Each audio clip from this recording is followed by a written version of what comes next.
thin venison. We're gonna temper some black peppercorn and some juniper berries and blitz them. Yeah. Quite heavily peppered.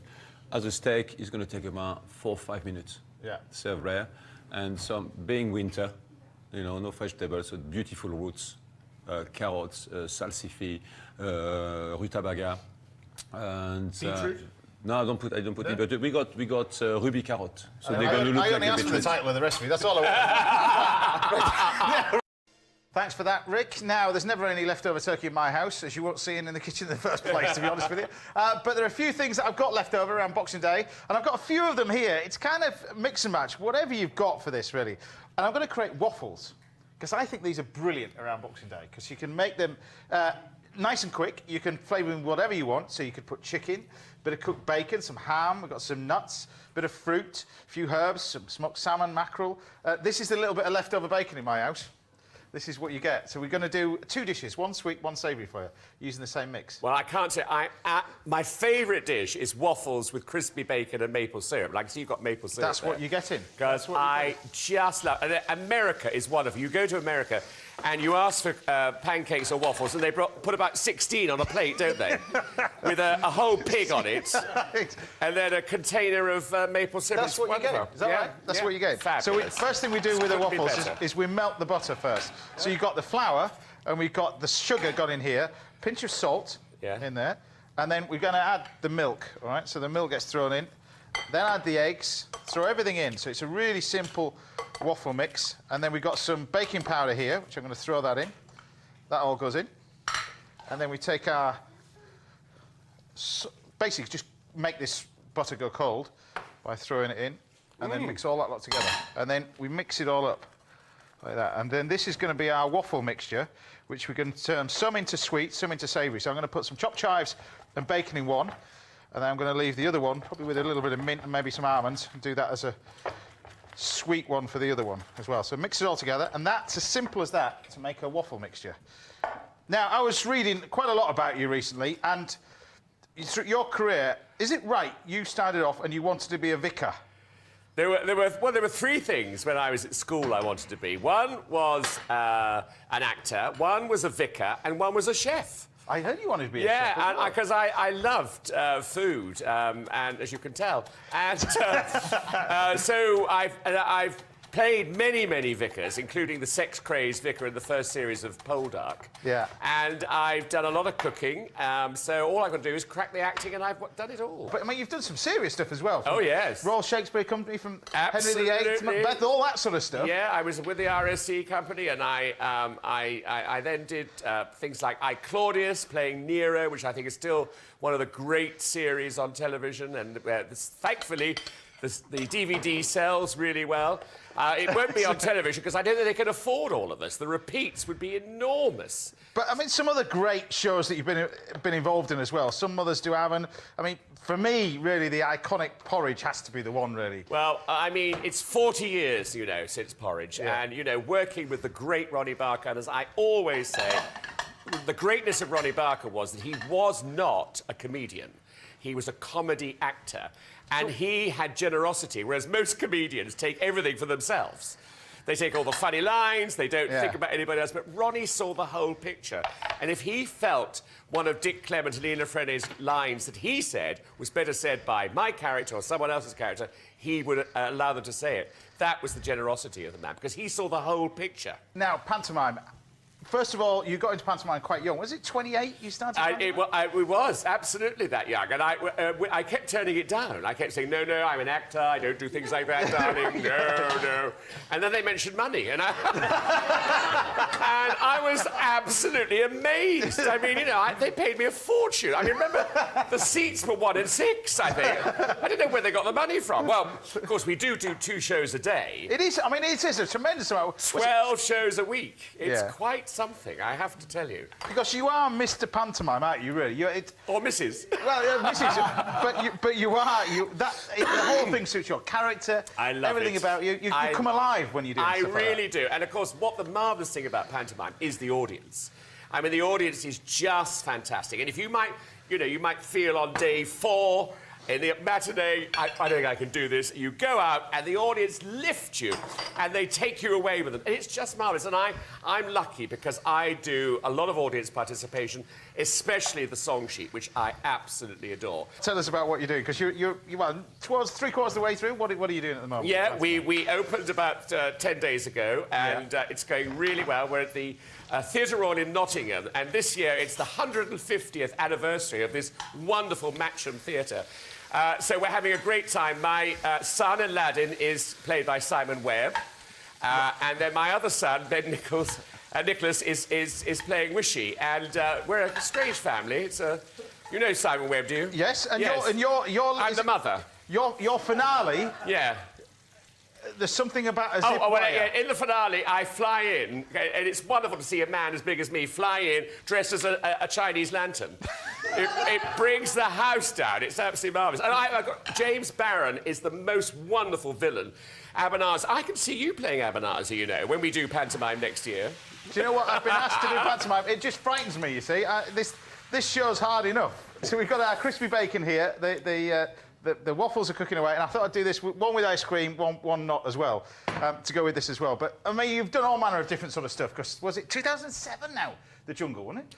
8 years ago. I mean, it's terrifying. But you won Celebrity Come Dine With Me, didn't you? I did. The only show that my mother watches. Is it? Apart from, not this, well, she watches this occasionally, but well, she watches Come Dine With Me. She said, you need to do that. Oh, well, you should do Come Dine With Me. I mean, Come Dine With Me had Julia Bradbury got all of us drunk. I went home that night, my partner opened, and I threw up all over Neil. I mean, it was hysterical, I can't tell you. So what's the secret of you doing it then? Well, if you won it, what's the secret? Because you go out and bought supermarket-owned pâté, didn't you? No. What happened was it was a TV channel that suddenly said, "Oh, I've got a lot of art in my house." They said we need to check with all your artist friends whether we could shoot. And I said, "Oh no, hang on, I don't think I want to use my house." And they said, "I don't think I'll do the program." They said, "All right, we'll find you a house." So they found me a house, which was the kitchen was terrible. I mean, the fridge was. I don't think it chilled anything. So I put my smoked haddock mousse into the fridge. I went to look at it, and it was still moving. Right. So I said, I know what we're doing. I said to the crew, oh my goodness, look at that. Well, that's the dessert. Carry on. Very good. I said to the crew, look, let's go to my favourite shop round the corner, my favourite supermarket, and let's. I know exactly where it is, on which shelf it is, and we ran in, we brought it out, and I served it. And Edwina Curry said, "Oh, this is delicious. How do you get that swirl on the top?" Most difficult thing, I said, Edwina. That swirl. That is the most difficult thing. Oh, look. I can't. Oh, I'm in heaven. I'm in heaven. Can I eat it? Can I mention the jacket? Because that is a superb jacket. I haven't seen anything. I used to wear something like this. When I did Strictly, you start off with Strictly and you go, right, I'm wearing black because it's more flattering. Yeah. And then by week 2, when I think it was Colin Jackson came out in a pink top and started spinning around everywhere, you started with one sequin. By week 4, you look like that. I know. Well, I love this. I was a judge on the tour of Dancing on Ice, and they made this for me. I mean, it's I love. You can tell I like camp things, but anyway. And this is quite camp, I must say, James. Look at this. Heaven. It's delicious, isn't it? It is heaven. Yeah, you're a good actor as well. Right, so what we get at the end of the show, it could be facing food heaven. Dover sole, the fish is dusted with flour, then pan-fried, and so with a sauce made from plenty of butter, shallots, lemon juice, parsley, and brown shrimps, and it's served with blanched French beans and some boiled buttered new potatoes to go with it. Or it could be facing food hell, a fatty piece of pork belly, the pork is dried, and then rubbed with a mixture of salt, sugar, Chinese 5-spice powder, and then left overnight, and it's roasted and served with Asian greens and a palm sugar dressing. You enjoying that? Oh, lovely. I've died and gone to heaven. Right, not yet. Right, it's time for more fantastic festive. Merry Christmas, Mary. Pork and bay shrimps and new potatoes with butter or food hell. That Chinese-style pork belly with Asian greens. Of course, it's not up to our chefs today. Instead, we're letting fate decide. And I'm going to explain exactly how at the end of the show. Right, it's time for some more sensational cooking. And this time from this man, a frenetic Frenchman who's still running around, Eric Chauveau. So, welcome back, Eric. What are we going to be doing, Chef? Well, we're going to do beautiful oyster venison. Yep. You can cook it as a loin, but because of the program, we're going to carve like 2-inch thick steak. Yep. And we're just going to cut them with a beautiful little tempered, and we're going to quickly run through. So this is the pepper. So we've This got... is the pepper, black peppercorn, important, same amount of peppercorn as juniper berries. Yeah. You could just bleach them like that, but by just tempering. And remember my little failure with Chef Vivek when I came here? Yeah. Spending some time with Vivek, when they spend in an Indian kitchen, where they temper the spice just to bring back all the natural... So just warm them up and just blitz warm it them up, with or and without? just you blitz them. More or less for the coarseness, okay? So that's that one. I know you want to get that one started. I'm going to prepare... You prepare the veg veg. to go with it. You prepare the veg because we need to confit them. Yeah. Okay. You could blanch them. You could steam them. I find out over the years of practice, 30 years of practicing being a chef, then actually by just and again, like Pascal said, we're both from the southwest. Yeah. Okay, and we like our confit. And just by confying actually all those vegetables, they keep their flavor. Okay. If you start to blanch them, they start to dissipate some of the flavor into the water. Okay, so what are you doing then? What am I doing? I'm just talking while you're cooking. It's Saturday, it's my day off. Okay. We had a busy December. I'm not cooking anything. Right. I refuse to cook. Right. What are you doing? While you're configuring the vegetable, we're going to do, remember, we're going to actually saute the vegetable. We're going to caramelize the vegetable afterwards to roast them, to finish to roast them. Yeah. And we're actually going to put them into, we did that, I think last time we were around, we used that beautiful honey reduction, and we can actually give you the recipe today. And as you can see, it's very easy. It's actually 1, 1, 1. One of what? No, it's not white wine, red wine, and we're not talking bar, I'm not a bartender. So, 1 water, 1 vinegar, and 1 honey. And we try to use Gale honey, plain honey. Don't start using any of the scented honey, it'll be too strong. So I got my little piece of venison. Now, remember, you tempered your peppers and your juniper berries. Yep. And quite heavily dust. I just wish, you can see it on the camera, but you can actually, James, you're next to it, you can actually smell it. It's absolutely gorgeous. It's a juniper. It's by toasting that sort of black peppercorns as well, and it really works. Yeah. Okay, we're going to go this one. Sear them 1 minute on both sides. Nice caramelized. And then just flash them to 3 minutes. Do you want to cook the veg? This veg, okay. The confit table. This one. In this so pan? just put it in this pan, please. Okay. Okay. Now. So how long would you confit those for? There's just whole. Well, they all see the thing, the beauty of them. They're all different size. 2016, a little rumour that I've got is you're looking for another restaurant. Is that right? I thought I was going to give up. I'm 48 and I'm thinking, Pascal. No, Pascal is doing 18 years the restaurant. I'm thinking, well, 48, 50, maybe 10 more years juice. And I just no. So like you said, not only going to open 1, I'm looking at 1, 2, 3, and 4. Oh yeah. Yep. Okay. What, the same brasserie sort of style? Between brasserie and a bistro. So I set up a company last week. Very scary. Yeah. Now, people, and I'm asking the audience, I'm asking you guys, start bringing your wallet. Anybody wants to put money into the company, Pascal, and we're looking for sites. You take credit cards? I'm going to start. £3 is fine.